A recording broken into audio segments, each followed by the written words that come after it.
Hey everyone, and welcome to Wildlife Inspired. I'm your host, Scott Keys, and today we have a special Monday night matchup. Now, this is a new concept that I'm experimenting with, which I invite two photographers to go head to head with some of their best images, and the live audience votes on the winner. So we'll get started now. When I took this, I just wanted the head, the eye, the bill to be all sharp, and then the rest just to like melt away. The thing I have to say with ducks is it's hard to get creative with ducks or waterfowl in general.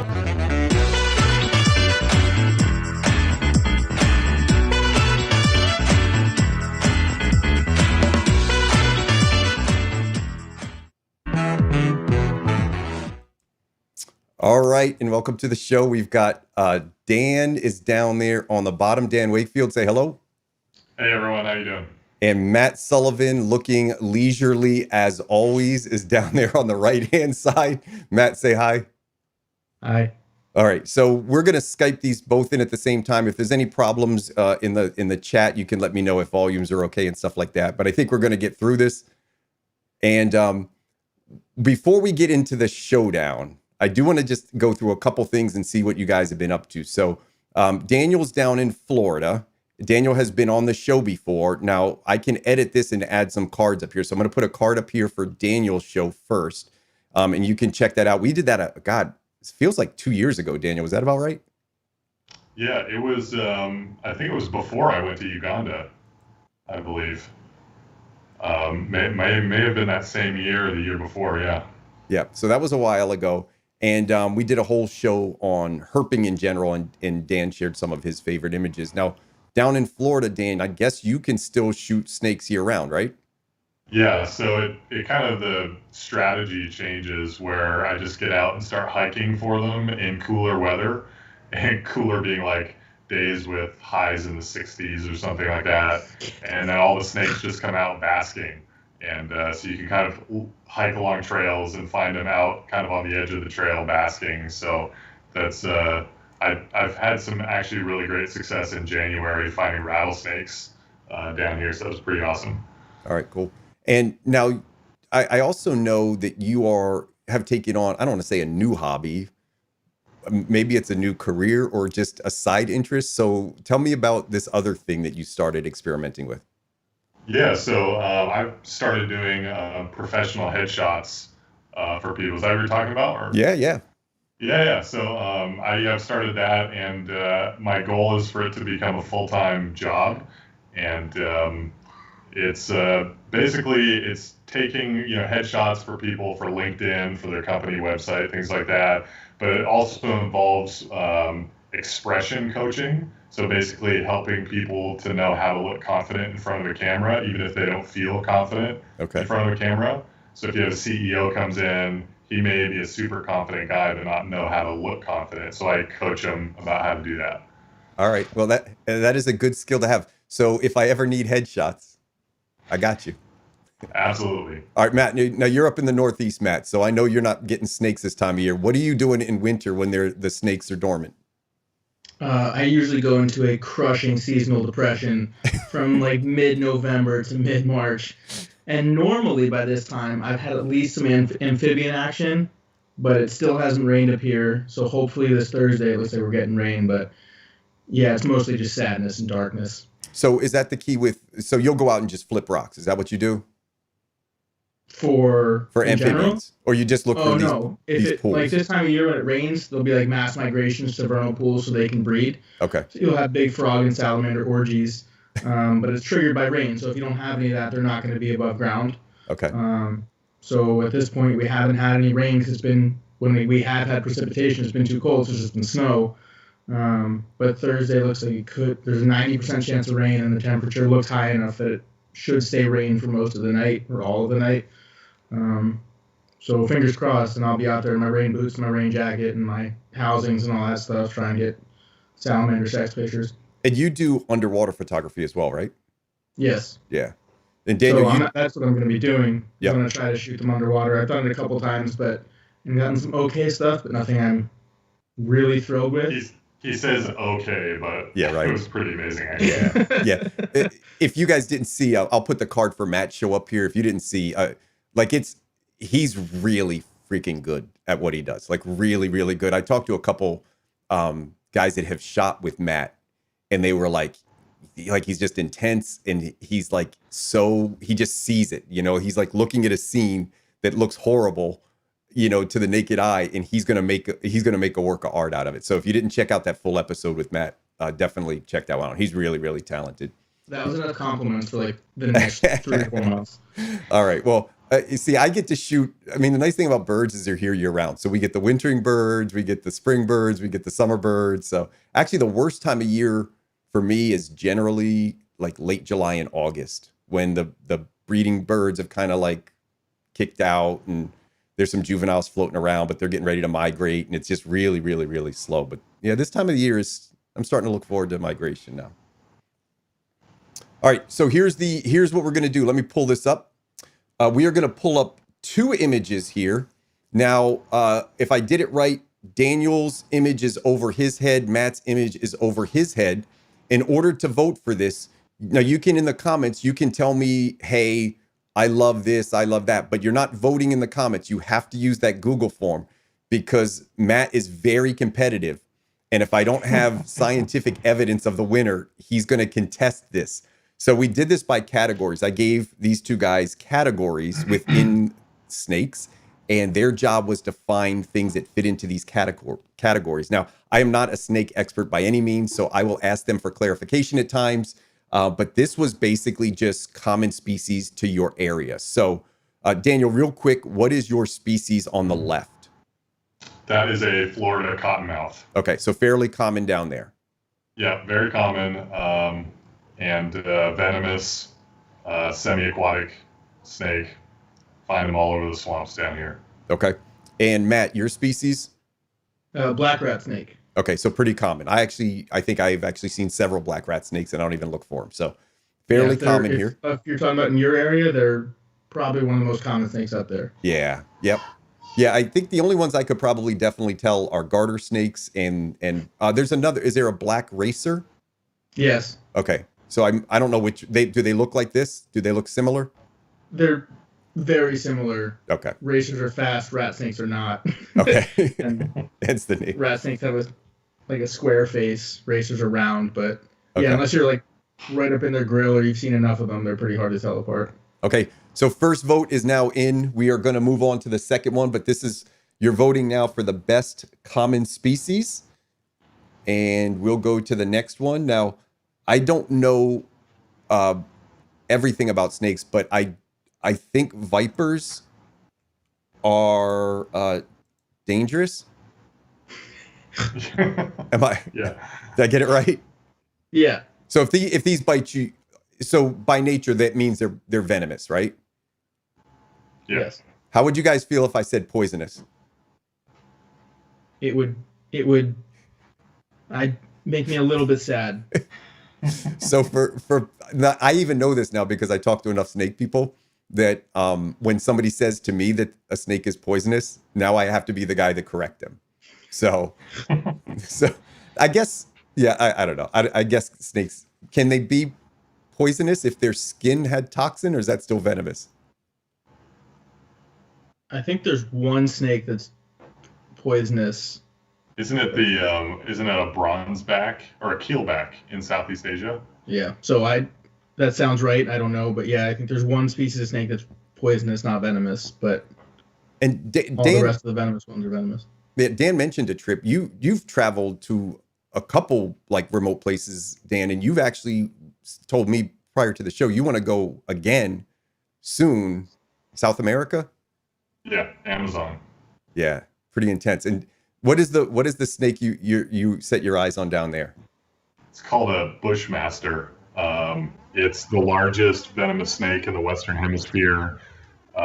It's a viper that can grow up to 12 feet long, lives in the primary undisturbed rainforest, and is incredibly dangerous, but is just kind of a very legendary, mythical serpent that I think every snake guy hopes to see in the wild at some point in their life. So that's like for like you guys, that would be one of those like ultimate snakes. Like that's like the snake to find. One of them, yeah, for Yeah. sure.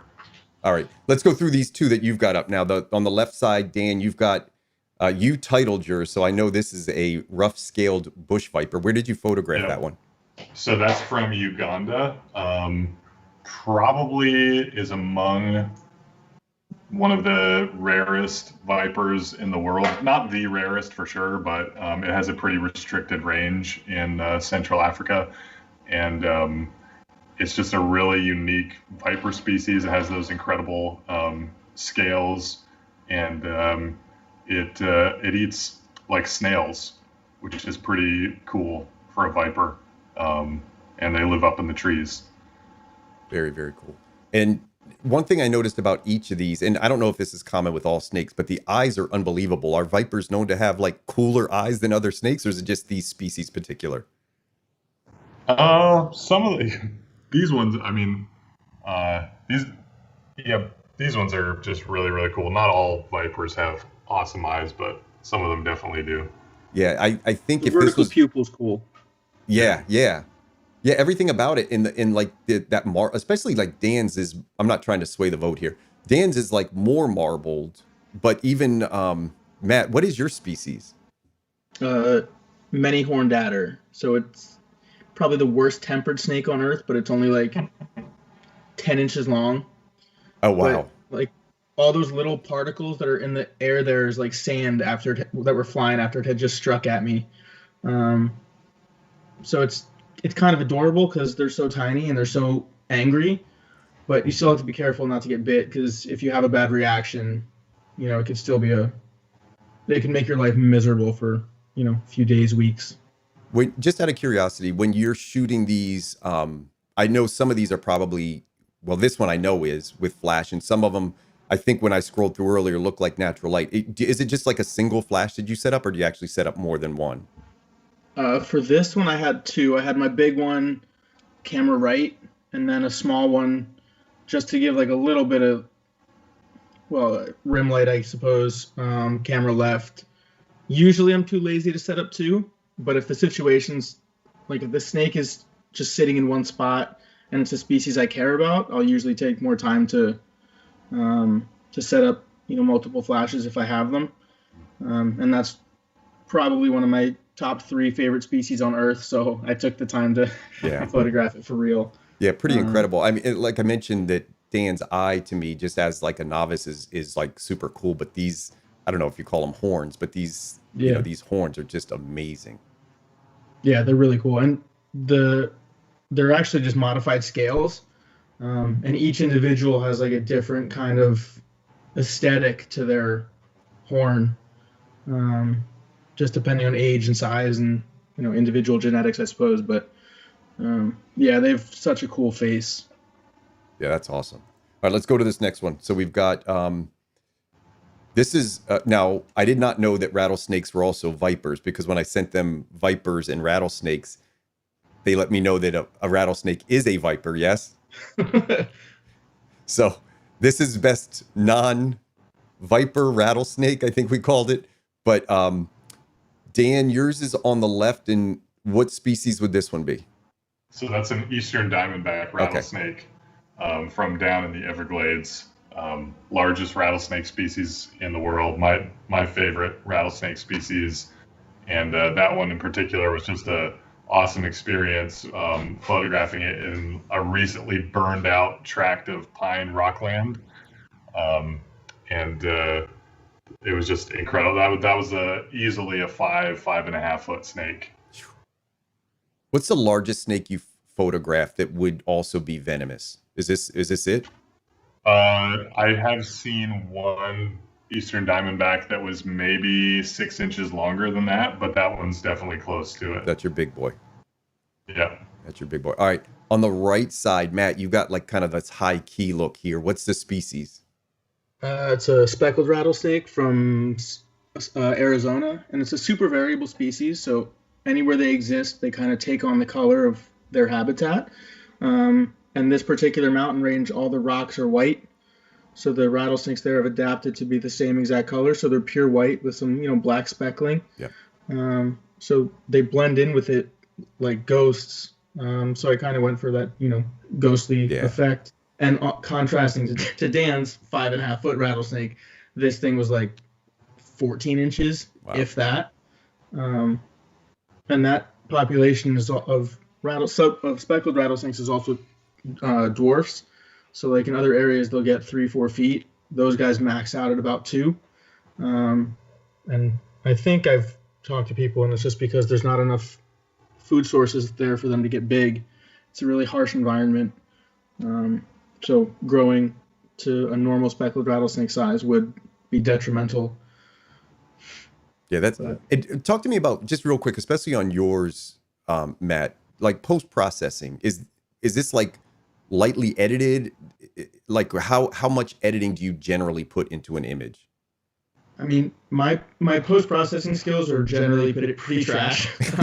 So I try to not touch things as much as possible. So for this one, the whole point was to kind of blow it out and make it right. So the only thing that's sharp is the face. So I think I shot it like f3.5 or something like that. Yeah. And it was sitting between 2 of the white rocks. So the foreground is all blurred out white rock, and the background's blurred out white rock from being, significantly further away than the snake. Right. So it really didn't take that much editing. Maybe like the little bit of sharpness on the eye, because shooting those macro lenses at wider apertures, they're generally not razor sharp. Okay. But that's probably about it for that one. Yeah, real nice. All right, now I'm embarrassed I'm going to pronounce this wrong. I don't know that I've ever said this word in my life. I'm going to go with either Colubrid.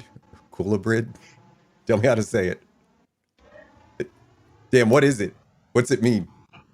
It's a family, Colubrids. It's a family of snakes that include some of the most common, typically non-venomous snakes. There are a few that are venomous, but they include a lot of the common species that you would see in the U.S., like garter snakes, king snakes, rat snakes, things like that. And Dan, in yours on the left, that looks like Florida habitat? Is that in Florida? It is, yeah. Yeah. Okay. Yep. And what's the? Do you remember? I know sometimes it's hard to remember exact, like lens, but is this like it's a wide angle? But do you remember like about what that is? Yeah, that's at 15 millimeters. Okay. Do you have a go-to lens? Is that kind of like your go-to? It depends on what I'm trying to accomplish. If I'm shooting wide angle, I use an 8 to 15 millimeter Nikon fisheye, and then for most other things, I'm using my Nikon 105 millimeter macro. Okay. All right. And what about on your side, Matt? What lens are you shooting here? That was the little like $12 Sony 28 millimeter prime, which is I don't know what you would use it for normally, but it came in really, really handy this one instance. And yeah, it was just a gopher snake that was stretched out on the road when we came across it. And there were 3 of us, we were photographing it the other way, which was like a nice sky, but it didn't really do anything. And then I was like, well, this is kind of a boring shot. So I just stood up and I happened to turn around and I was like, holy shit. Because that was going off in the background. And like in Arizona during the monsoon season, you get these crazy, crazy sunsets from all the storm clouds. And so I went around the other side, and as I did it, gopher snakes have this, they'll rear up. That's their main defense, is they'll rear up and you can see his mouth open. They'll do this like really low guttural kind of hiss. And he gave us like 2 seconds of that. And I had enough time to get off 2 pictures. The first one was out of focus, and the second one, I managed to get it right. And I had told my friend, I was like, dude, if this is in focus, I'm going to kiss you. And it was. And I kissed him right on the back of the head. I was stoked when it came out because the colors were so good. The pose was cool. Yeah, very, very cool. And yeah, it was one of the only shots of mine that I can still look at and not dislike it for some reason. You're super critical. Yeah, there's like 3 pictures I've ever shot where I'm like, I'm actually happy with that. Yeah. And that's probably one of them. Yeah, awesome. All right, let's get to this next one. Now, I gave these guys a kind of a small in frame challenge. So on the left side, Dan's got, is this a timber rattler? Yep. Okay, nice little foreground in here, framed up in there. Very, very well done. And Matt, you went with kind of this camouflage look. So the Yeah. timber rattler on the left, and Matt, species is hard to tell on this one. It's another Namibia dwarf adder. That one's a sidewinding adder, and they'll just bury in the sand. And usually, all you see is like a couple scales in their eyes. Mm-hmm. And normally, they don't even leave that significant a trace. But this one must have tried to dig in a bunch of different times before it settled into where it wanted to be. So it left this kind of cool, weird, abstract pattern around it. With just the one part of his face exposed, which was, I shot it close up too, and I was like, yeah, that's kind of boring. It's a cool snake, but it's not a cool shot. And then when I noticed the pattern around it, I was thankful I hadn't disturbed it at all. Is that pattern created by the snake? There is like these textures. I don't know if it'll show through. Let me make yours bigger real quick, and I don't know if it's big enough for people to see at home. But there does look like there's a pattern that kind of follows in here. Is that something that he created, kind of moving around? Yeah. So he must have just tried a couple different, because usually it's just the only pattern that's there is like the little bit of sand that's sitting directly on top of their body. So he must have tried to, get comfortable like a dog turning around in its bed a couple times before it got the spot that it actually wanted. All right. And let me give Daniel some fair screen time here, since I went large with yours. I got to make sure this is an even battle. Daniel, is this the 105? It looks like it's a little bit longer. It's definitely not that wide angle. Yeah, it's the 105 and then cropped in maybe like 40% or something like that. But I think I had it pretty open. I think it was at like f4 to blur out that foreground, and that it was such a cool snake. It was just sitting out. It was a gravid female sitting out basking, and just was so chill, laid back, and just sat motionless the whole time. And was an awesome experience. Is that a Pennsylvania snake?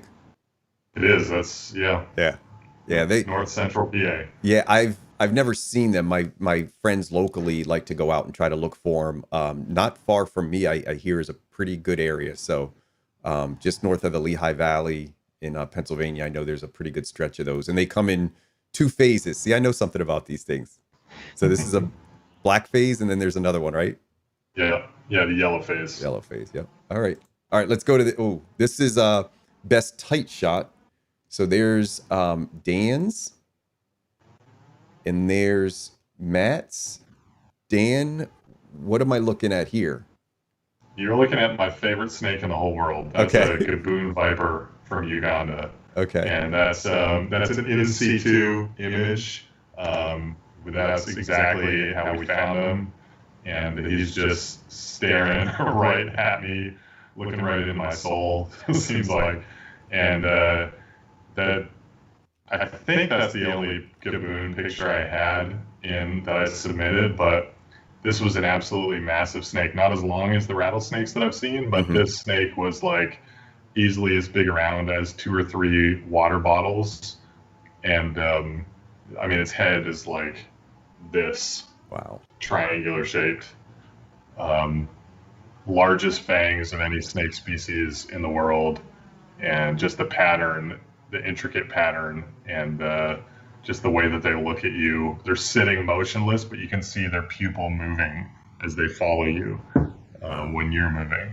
And you don't want to put your foot or your hand too close to that thing. Yeah, it's just really, really interesting, because I'm in your head, like, okay, you're at this scene, and I think every genre just is a little different. So for me, birds is really different, and then I look at this kind of stuff, and I just have this massive appreciation for the beauty of these things. So you guys, like, really just hats off. You do a phenomenal job. I'm sure there's some people on here that don't love snakes that are looking at this stuff like, wow, that is just gorgeous. Like, that's just art. And Matt, what is that it looks like there's a spotlight on yours, but it really does look like a natural light feel. There's some shade in there. Yeah. So I've come to have an emotional attachment to this copperhead because I keep finding it in the same spot. And it's always perched perfectly. It's probably like 5 feet off the ground, so it's not like you have to bend over to photograph it. It's like right at, I mean, I'm not that short, but it's almost right at eye level. And she's super, super chill. Like she'll give me a few tongue flicks once in a while. She's never moved. She's never struck. And this was actually the first day I found her. And I was photographing her from the other side, and she was doing some tongue flicks, which were cool. And then but the picture didn't really interest me that much. So then I went to her other side, and it's actually not natural light, maybe a bit against the back part of the little cave there. Mm-hmm. But it was just a big softbox sort of behind her, and from the front. And again, if you just using the foreground to try to almost naturally vignette her, and her, I mean, that eye is so gold, and like Dan said, those viper eyes can be really impactful, mm-hmm. And sometimes they pop really nicely, and hers is a bright. I mean, I'm kind of colorblind, so it looks orangey gold to me. I don't know if that's what it is. Yeah. Are these sexually dimorphic for snakes, or are different species different? I honestly have no idea. Okay. I just didn't know, like, some birds, male, female, same thing, same color. You kept calling it a female, so I didn't know if... Oh. Yeah. So you can tell male, female snakes by their tail. So you would think it'd be hard to tell what a tail is on a snake, but where the body starts to taper really dramatically, right below their cloaca or butthole, is where the tail starts.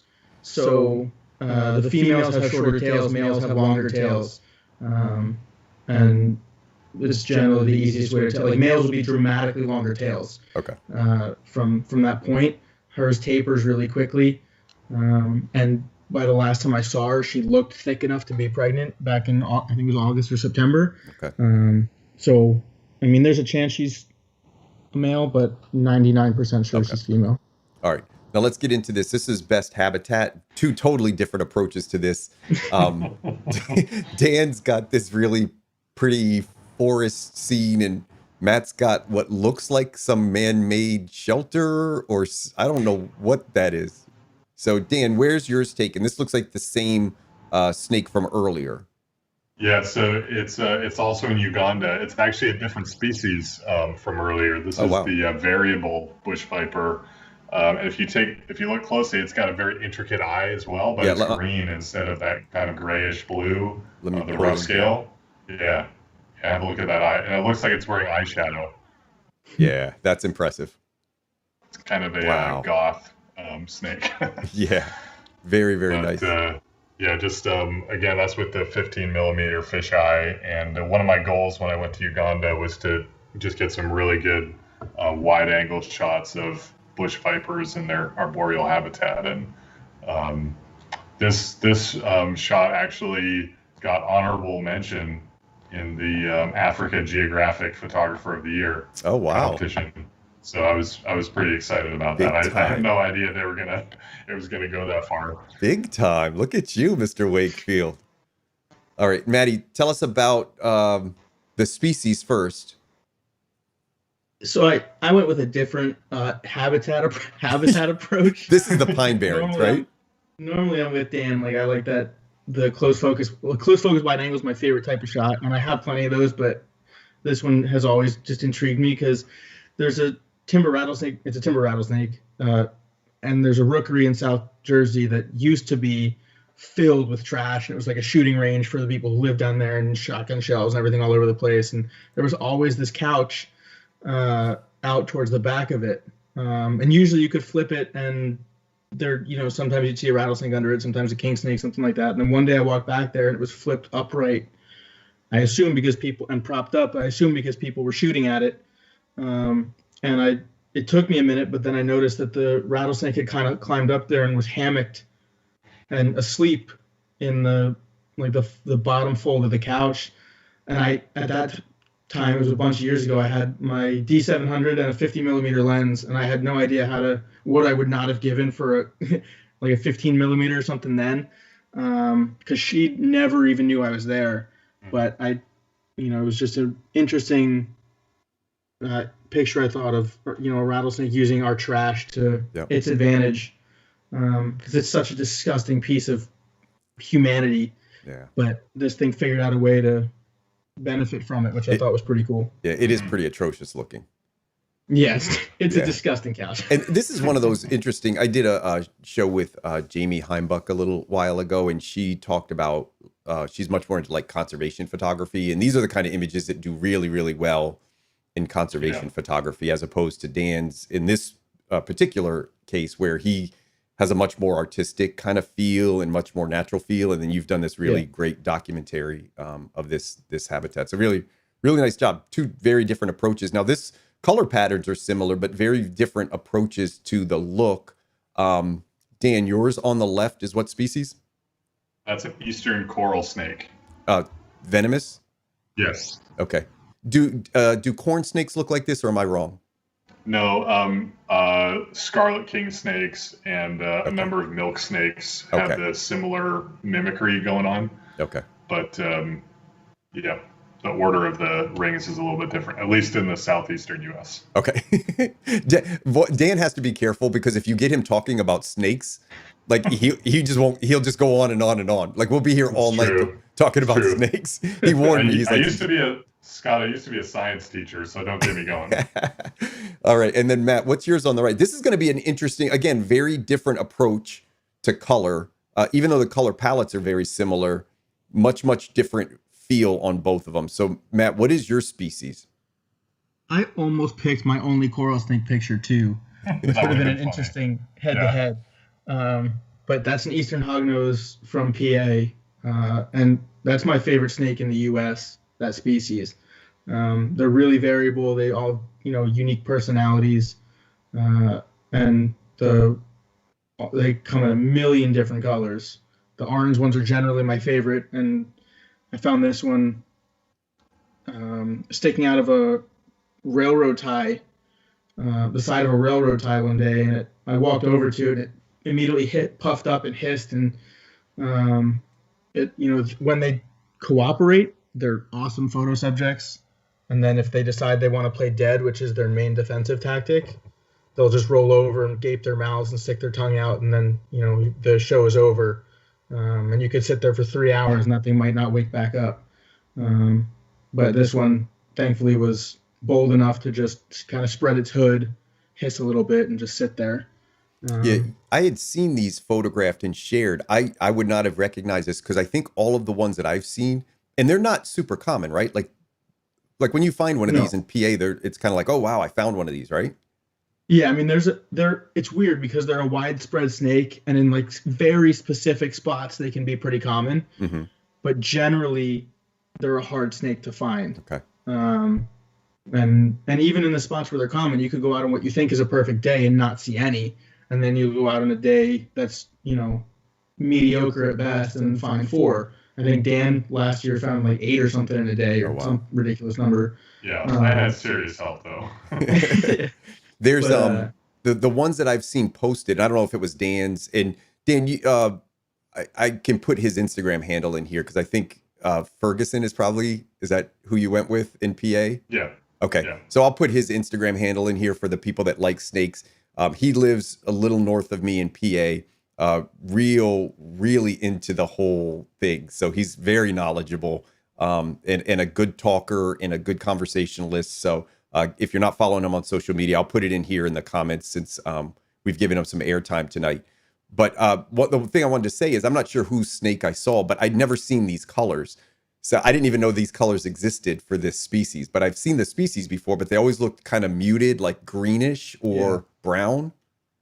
Yeah. So, and they're regionally different too. Like if you go to the Pine Barrens, almost all of them look the same. They're like an olivey or a yellow color. But then in the mountains, and especially in the Poconos, you know, they can be red, yellow, black, gray, orange, all those, pretty much everything except blue. Yeah, very cool. But yeah. All right, let's go to these next two. The category here. So the last category was best colors. This is best light. So Dan's on the left it's rattlesnake. What type of species?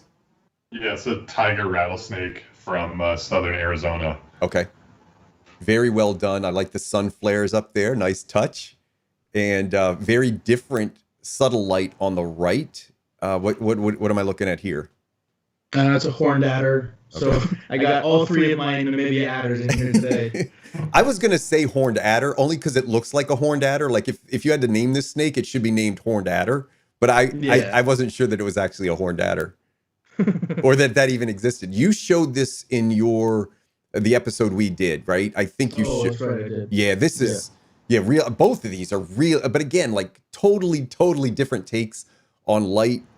Dan's got the kind of dramatic light with the sunrise, very well done, and then Matt's got this much softer feel with this very soft light coming in. Did you set that? Was your strobe or your flash really low to get that? Like just a couple inches or a couple feet off the ground? Yeah, I pointed it almost at the ground. Yeah. Because that way the only thing that would really catch light would be the stuff that's just above, just a bit higher than the surface of the sand. So the snake, and then I specifically wanted the track in the picture because I thought that was an interesting thing to add. And especially because that's one of the ways you find those snakes often is you have to you track them through sand dunes and things like that. And he had created just enough of a ripple with his body that it took a while, but once I lit it right, you could see the contour of the sand where he made his track. And then he obviously posed in the most perfect position you could ever want that thing to sit in. Just peeking out. And he sat there for probably an hour without moving while I photographed in all different poses. And I have 3 or 4 pictures of that snake that I like. But in terms of, that was probably my favorite, just because it looks like a sunset and the track especially. With a lot of these images in the past, if you kind of think back, most of them were photographed, pretty close to eye level. But I think what's neat about snakes, it's a little bit different from maybe from birds or from certain mammals, is these overhead views work out really well because they show the shape. I think it's a little bit, I think you did a great job with the lighting because you can see the shadows in the trail on this side. Really well done. And then Dan, did you actually have to work to get the angle right for this? Like, did you play around? Was he there long enough that you could kind of move around and get that sun there? Yeah, he was kind of being defensive and just sitting there looking at us and shaking his rattle a little bit. And of course, with getting that sun flare like perfect, just coming over the hill, I had like a couple minutes. Yeah. So I just shot what I could, and I think I brought up the shadows a bit in post in the foreground. Yeah. So it wasn't just completely silhouetted, but just thought, I haven't gotten a lot of Sunstar pictures with snakes, but that was one that I liked. So really nice. All right, let's get to the last one. This is going to be a close one. I have my favorites for each of these. This one, I'm kind of torn on these two, to be honest. So on the left side, you've captioned this one for me, rhinoceros viper. So where does this species exist? Once again, from the marvelous land of Uganda. Okay. Not that you had fun there or anything. No, not at all. This is like one of those needle in a haystack species. They pretty much just live in patches of rainforest over there. And you're basically just hiking around in the daytime and hiking around with a flashlight after dark trying to find them. And I wanted to get a picture of one that really highlighted the horns on their nose. And so I decided to backlight it because I thought that would really make them stand out. And so I was pretty happy with Can the you shot. see the eyes on this? You can, but they're a little bit farther back and not in focus, and I intentionally focused on the horns for that shot. And I think it's a great, we always talk about like eye contact and engagement, and the eye's the only thing that matters. When you change the subject, in this case, you go from the snake really being the subject to just these horns being the subject, and really nice job with the foreground. So that little, I don't know if that's his tail, but whatever part of the snake is coming in front of those horns really sets it up nicely. And that rim light, really, was that just a flashlight lighting him up? No, that was actually a pretty big softbox. Okay. That was kind of behind him a little bit and above. And yeah, I carried way too much gear into the rainforest with me. I was lugging it everywhere, but it paid off. So, All right. And then Matt, yours on the right. What's the species here? Mine as well comes from an exotic wildlife wonderland. This being southern Michigan. It's eastern Massasauga, which is actually a pretty, at this point, rare snake. Well, it's locally common, but it's gone from a lot of its range, and it's rare in a lot of its range. But yeah, they're a little kind of a dwarf rattlesnake. They live in all sorts of different habitats. This one was in a lowland swamp. And I actually shot at close focus wide angle, like in habitat, which is usually my go-to, and it was okay, but it didn't really do anything for me. And I'm not a huge macro guy generally, if I can shoot close focus wide, but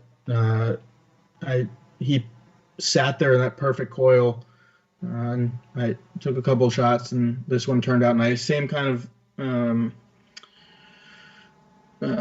technique as the last one, in terms of like pointing the flash at the ground and just letting a little bit of the light rake over him. And it doesn't always work, but if you get the angle right and you have a cooperative subject, eventually you can figure it out. What precautions do you have to take when you're shooting these things?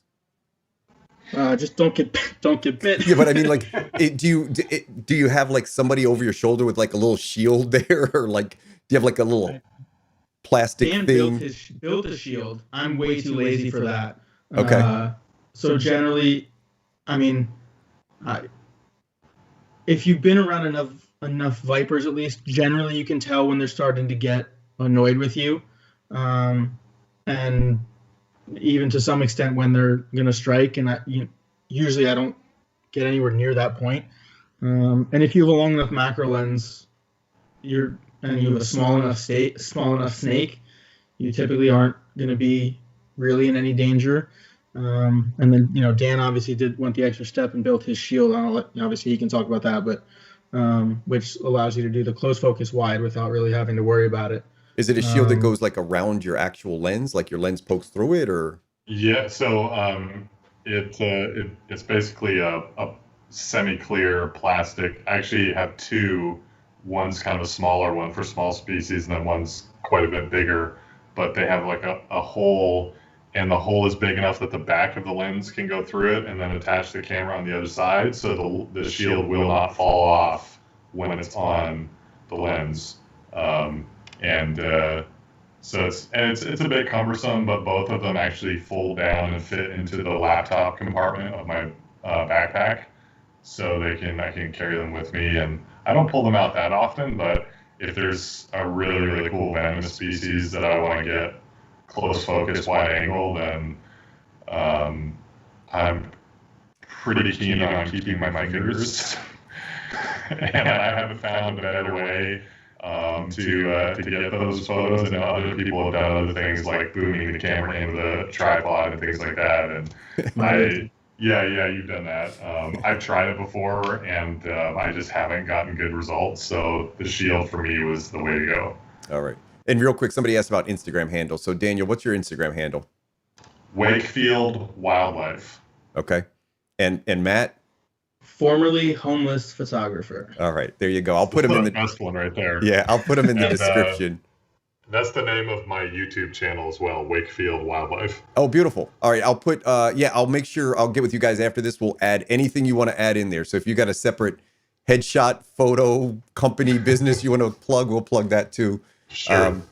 All right. So somebody also just asked, what's a good day to get snakes? So somebody wants to go photograph snakes. What are the conditions, or is it just extremely variable? Let's start with Matt, since Matt's in the Northeast and temperature, fluctuates. So when do snakes start showing up? I mean, if you get a warm day now, certain species will be out. The best time in the Northeast is probably May and September. And if you can have like a high 60s, low 70s day that's overcast and super humid, you're set. Okay. Especially like my favorite things, hognoses and vipers. Those days they like the most. So those, and then I used to think when I started the hottest day of the year, and June, July, and August was the best time to go for snakes, and now you couldn't pay me to go out on those days. Plus, it's miserable. Yeah, the high 60s, low 70s, humid, overcast. Those are my favorites. All right. What about Daniel? You're down in Florida, so is it different down there? Does it make a difference after a storm or anything like that, or is it just? Yeah, it's kind of it varies. Your strategy just changes up from winter to summer. But if you're down here in summer, I tell people go cruise on backcountry roads through good habitat on a hot, muggy, like late afternoon until after dark. And most of the snakes you'll see will come out after dark. If it's a pouring rain, you're probably not going to see much. But if it rained the day before, the next night would be a really, really good night. Yeah.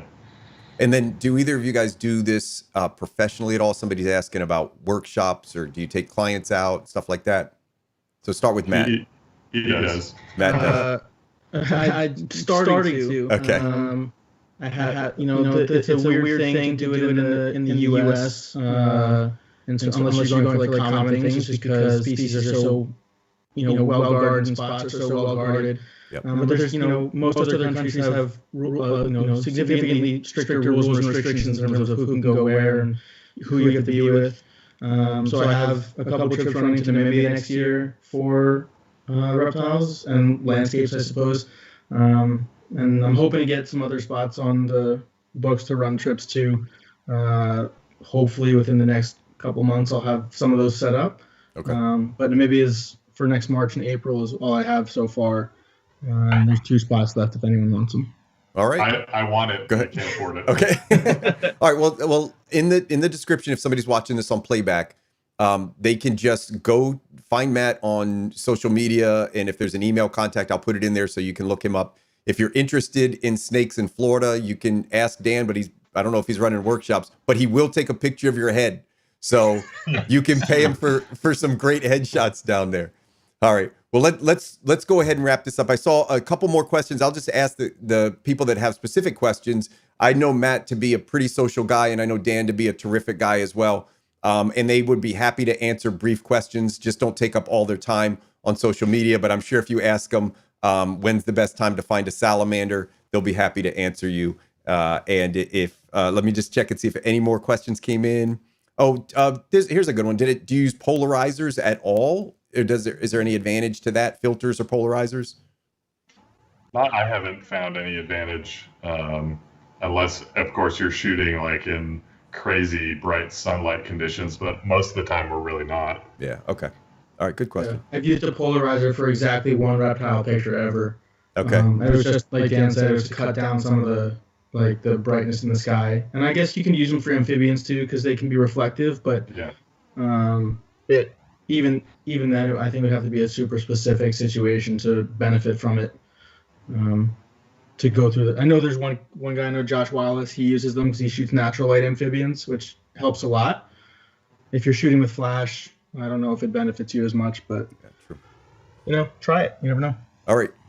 Let me wrap this thing up. So this was our first Monday night matchup. I don't have the Google form in front of me. I'm going to leave the link in here. So if you're watching it on playback, I'll leave that form open probably for like 24 hours. So anybody watching it that couldn't make the live show still gets a chance to vote. I do want to thank both Matt and Daniel, 2 terrific people, amazing photographers, but also just really, really decent people.